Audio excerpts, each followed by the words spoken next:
Good morning. This is Pastor Marianne Kellenbach of Living Faith Church.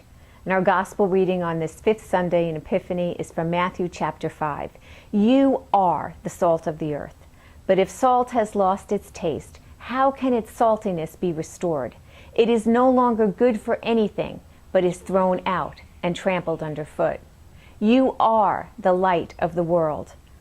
A city built on a hill cannot be hid, nor can one, after lighting a lamp, put it under the bushel basket, but on the lampstand, and it gives light to all in the house. In the same way, let your light shine before others, so that they may see your good works and give glory to your Father in heaven. Do not think that I have come to abolish the law or the prophets. I have come not to abolish the law, but to fulfill. This is the gospel of the Lord. Last week, we heard the blessings that Jesus gives. And we are reminded that we are blessed. It's not that we will be blessed, but that we are blessed.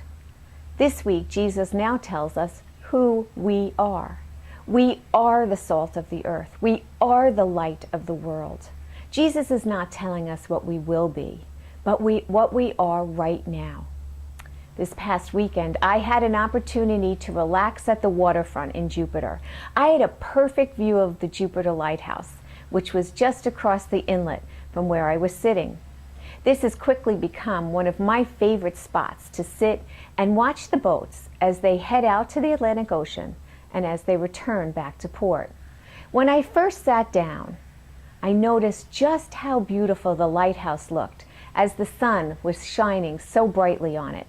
The red brick of the lighthouse looked magnificent against the deep blue sky. As the sun began to set, I noticed the shadows that began to fall against the base of the lighthouse. As dusk took over, my eyes were drawn to the top of the lighthouse. And it was then that I began to notice a light that was flashing from the lens every now and then.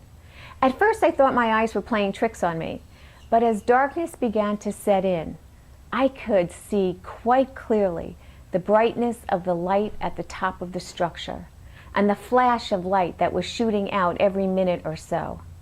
You see, the light had been on, and the flashes had been occurring the entire time I sat there, yet I didn't know it.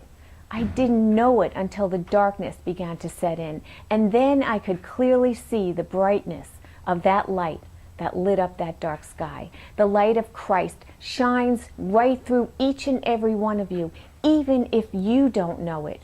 It is the light of Christ's love, of Christ's compassion, of Christ's justice, of Christ's healing. You have been chosen by God and gifted with Christ's light. So let your light shine and break through the darkness of this world. I know that many of you volunteer your time at local organizations such as the Hibiscus Children's Center, Treasure Coast Food Bank, Boys and Girls Club, Sarah's Kitchen, the Tradition Medical Center, Castle, and Safe Space, just to name a few. Many of you take a vocal stand on social injustices right here in our community, seeking for reform of institutions that continue to oppress. I would love to hear from you on how you are letting your light shine so that others may know of Christ's presence in their lives. And if your light has been covered by a bushel, which can come in the form of conflict, of anger, or self-righteousness, may God give you strength and courage to remove that bushel so that your light may turn outward in love of neighbor, so that your light might shine brightly, that all may know Christ's love and forgiveness. For that is what we have been called to do together.